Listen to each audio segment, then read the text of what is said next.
அமித்ஷாவின் ஆசீர்வாதத்தால் அனுப்பப்பட்டுள்ள ஒரு மாயமான் தான் அண்ணாமலை என்று திராவிட கழக தலைவர் கி வீரமணி விமர்சித்துள்ளார்.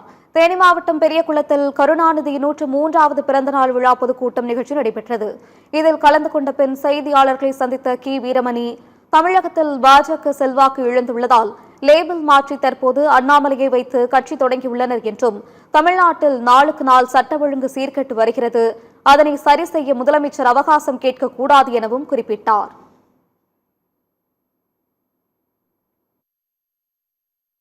பழைய கட்சி, அவர் இருந்த கட்சி பாஜக.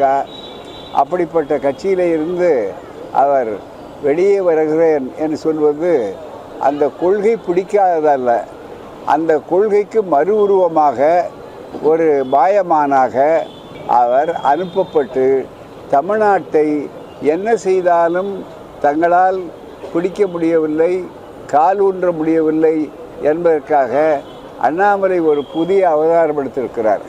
பிஜேபிக்கு செல்வாக்கு தேய்ந்து விட்டது என்பதற்காக அதே சரக்கு லேபிள் மாறி இருக்கிறது, அவ்வளவுதானே தவிர புதிய லேபிளை ஒட்டலாம் என்று நினைக்கிறார்.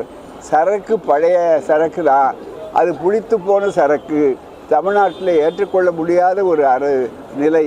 ஆகவே தான் அதை பற்றி கவலைப்பட வேண்டியதில்லை.